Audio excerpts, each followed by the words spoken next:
Hi everyone, it's Hubs and Dubs Coins here, and today we have 7 customer wrapped rolls of quarters to go through. I was at the bank the other day, and this lady was about to open up these rolls and put them in a coin machine and have it count them for her, but I stopped her just in time. I wasn't sure if it was going to be anything special, but I did notice that the rolls, especially this roll, did look kind of older, so I was hoping maybe we'd get something good. So I bought them from her for $70, $10 a roll, and when I got back to the car, I looked at the end of this roll, both ends, and I was pretty amazed because that is silver. And if I can pull it back here, that is a 1964 silver right there, and a 1964 silver right there. And these look uncirculated. I think this is an uncirculated roll from 1964 because, I mean, this roll hasn't ever even been opened by the looks of it. It still looks freshly crimped and everything, just like it would have been when they made it. So that is pretty awesome. I've only found 3 silver quarters since I've started hunting, and this might be a full roll. And you can see here in the red book, I don't know if it's going to be, assuming they're all 64s, if they're going to be Philadelphia or Denver's. Obviously both are very common. The last year of the silver quarter, 90% silver before they switched over to clad.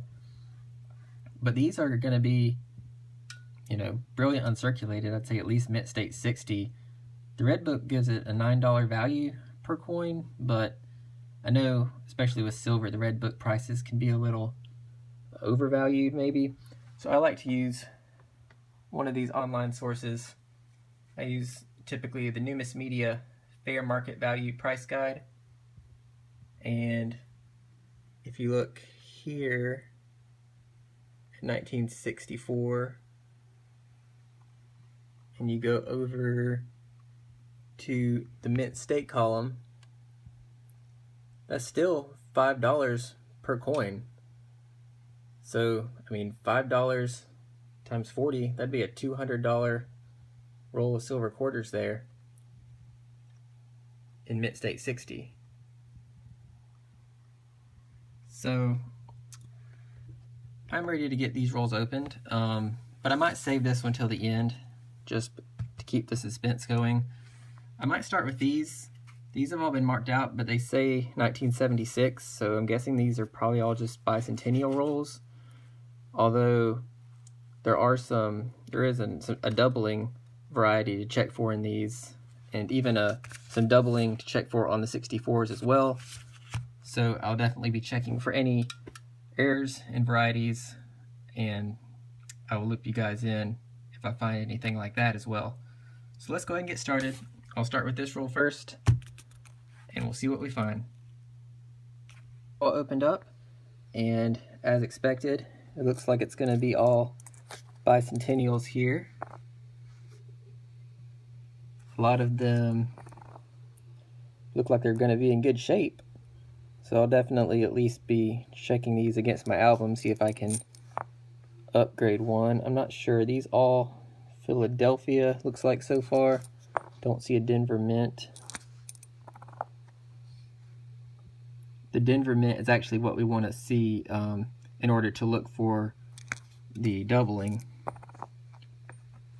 Philadelphia. Oh, there's a Denver mint. So there are P's and D's in this roll.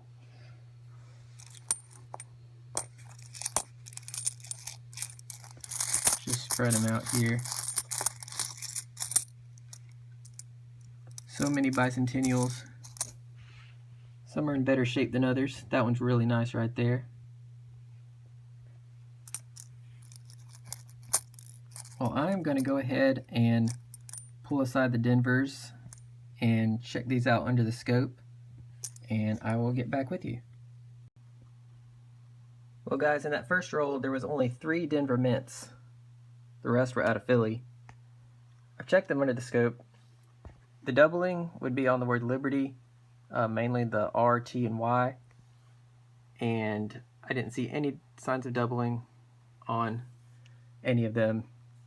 So we'll go on to the second roll and see if we have more bicentennials.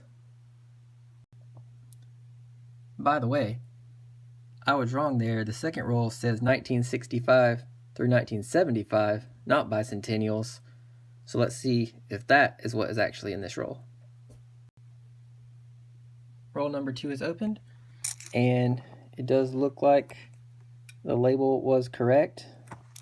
1970, 68, 73, 68. There are some nicer looking ones in here for sure. So some more coins to check against my album. Definitely don't see anything silvery in here.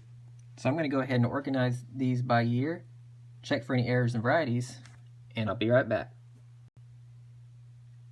Alright, I've sorted through the second roll here, and we have a few from every date from 1965 all the way through 1973.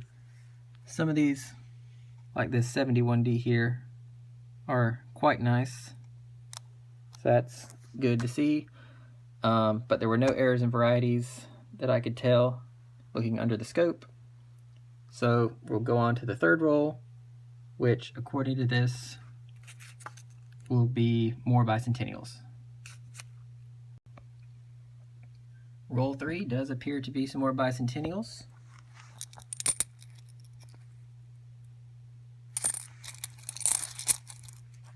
Nothing silvery.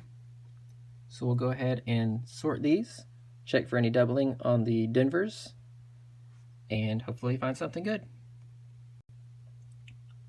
So there was only one Denver minted quarter in roll 3, and it was not the DDO. So on to the fourth roll, and more bicentennials. We have roll number 4 opened up. And as expected, once again, we have a bunch of bicentennials. So you guys know the drill. Let's sort them and find some errors.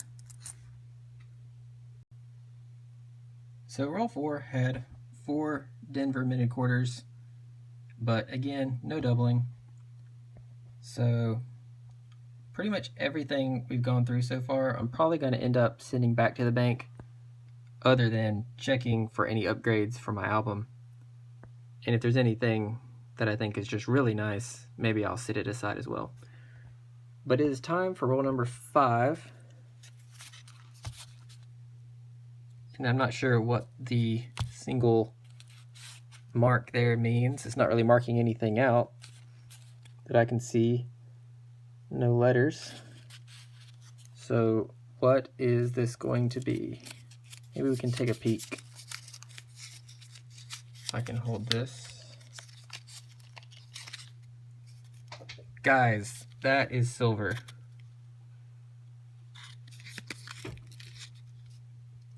$19.52 right there. So let's look at the other end. This could be an amazing roll.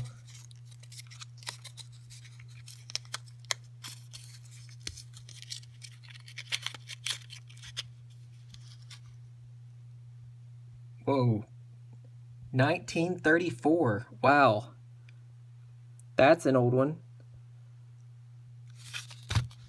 Let's get into this roll. By the way, we know we're going to have a 1934. If we have the double die variety of that, that's going to be worth good money. So I'll be checking for that if it's the Philly. And what we really want to find is the 32D or 32S. Those are the key dates of the series, less than 500,000 minted each, and I don't have them in my collection. So let's go. Let's find a bunch of silver. I'm thinking this whole roll is going to be full of silver. Let's find out. In fact, let's try to open it live here. If I can just sort of stretch them out. Oh my gosh. That looks like all silver, guys. I'm not sure why this person at the bank was going to just try to put these in the machine. Actually, the machine would have just rejected them anyway since they're silver. And then she may have, after that, would have taken them to the teller, who might have accepted them. But I guess I was just in the right place at the right time, because this is amazing. Let's see what we got here. 1952 for the first one. And I've got my red book here still to kind of see if we have anything rare here. Obviously, I'm not exactly looking at the prices. I can look at the values to get an idea, but they might be a little inflated here. 1952, 38 million. Kind of a common one, I guess. Let's look at this one. This one looks pretty worn. It might be older. Okay, that might have been that Ender, the 1934.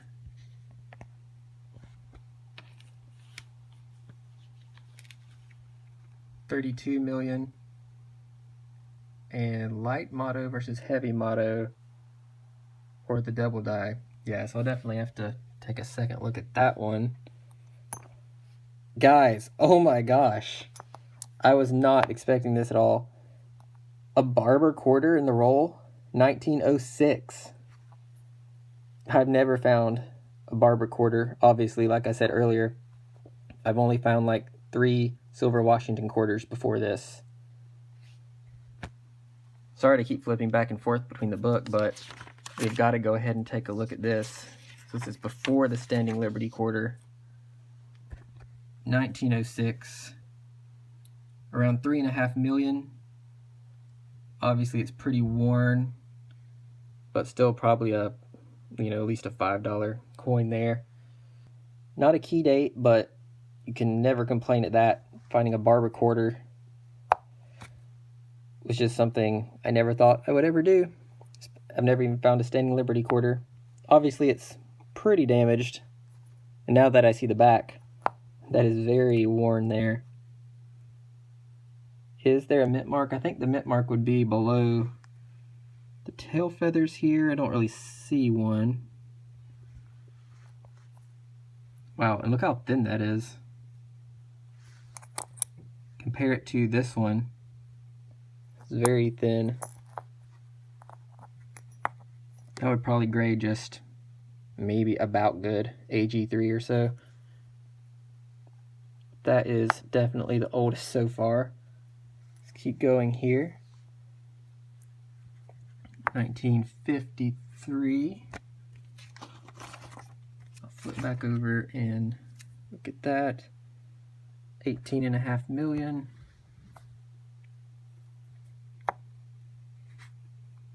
Oh, 53 Denver. Forgot about the mint mark being on the backs of these. Also below the eagle. So that's actually the more common, 56 million there. This one was also a Denver, the 52. This was the Philadelphia. And I think the Barber didn't have a mint mark either. Okay. Next, one of the more common ones, later years, but also in pretty nice shape, 63 out of Denver.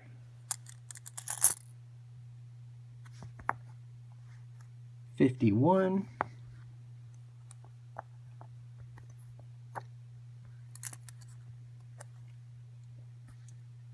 $62. Denver. Nice shape there. Okay, guys, I think I'm going to go ahead and sort the rest of these off camera and get back with you once they're all stacked up. Alright guys, I have pretty much gotten roll 5 sorted here, and I have ordered them oldest to newest, and they're separated by mint mark as well, the P, D, and S. So first we got that 1906. We have a couple 1934s, a 35, 36, 37, so several older ones there.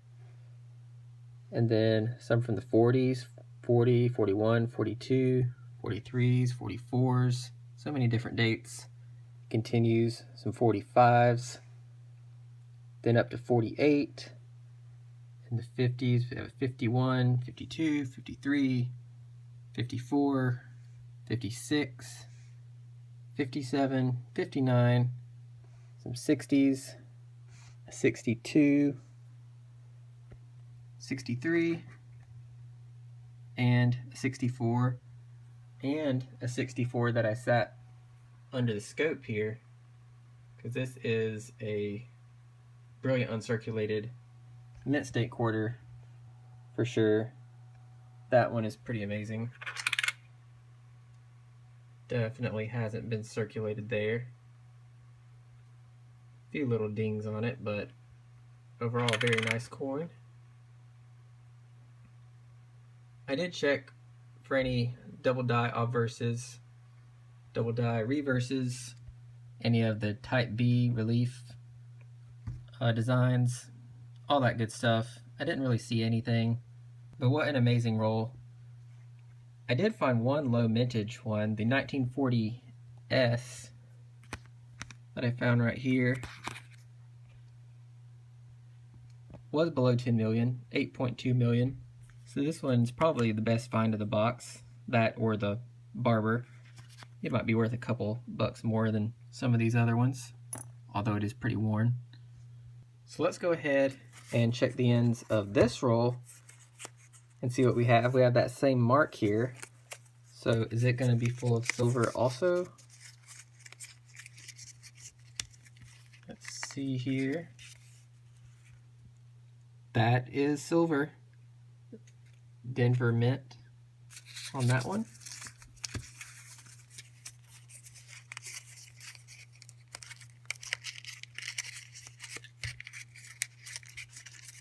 If I can get it open here. There we go. Looks silver also. Wow. This might be another full roll, guys. 1959 right there. I'm going to clear these off, sit them to the side, and we'll get going on roll number 6. Let's go ahead and dump these out live here.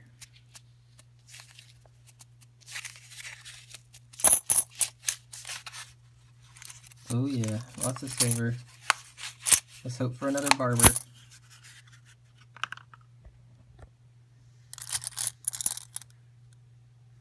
$34, so there's some good old ones in here too. That one looks old.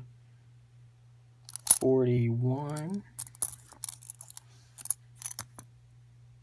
38, 37. A lot of older ones in here. Let's just see if there's anything that's not a Washington quarter. 35, 32. That's a first year right there. If that has a mint mark, as I said earlier, that's going to be amazing. But we won't check it just yet. Anything else? 36. Looks like this roll is all Washington quarters. No Barbers. Well, I said not yet, but I don't think I can wait. I will get all these stacked up, just like the last roll, and then loop you guys back in. But we'll go ahead and take a look at this one. So it's pretty worn. 1932, especially the motto is worn. But as you can see here in the red book, this is going to be another low mintage one, just like that 1940S, even more rare than that one at 5.4 million. So it's good either way. But let's see if there's a mint mark. There's not, as expected. That would have just been too much. Too much to ask for. But a first year Washington. Okay everyone, roll 6 is sorted by year here. And like the last roll, I didn't see any errors or varieties, at least not after a quick glance. I might go back later and look even closer. But as I said before, we did get the 1932 low mintage one. And we also have a couple other ones that are below 10 million. 1938, 9.5 million, and a 49, at 9.3 million. So those are probably the best finds in this roll, although they're all amazing finds. I'm not going to read out all the dates this time, but you can see there's quite a few from the 30s and a lot of different years and mint marks. So honestly, this might mostly fill up a book, or at least maybe 3/4 of a book, with all these different coins here and the ones from the last roll. And interestingly, there was none from the 60s in this roll. The newest one was 1959. So I think now it's time to open this sealed roll here and see if these are all mint state 1964s, and if so, are they from Philadelphia or Denver? Alright, I've just started opening the roll. I kind of hated to open this old still sealed roll, but we got to check it for any DDOs, DDRs, and just make sure what's in here. So I think we have to do it. That looks pretty silvery. Wow, look at the condition of these. I think the ones inside might be better than the ends, because the ends probably had a little bit of environmental damage.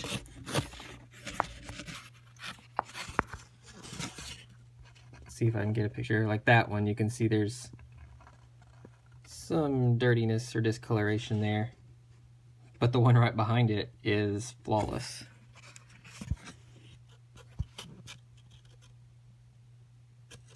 And let's see if it's Denver or Philly. Philadelphia. Philadelphia.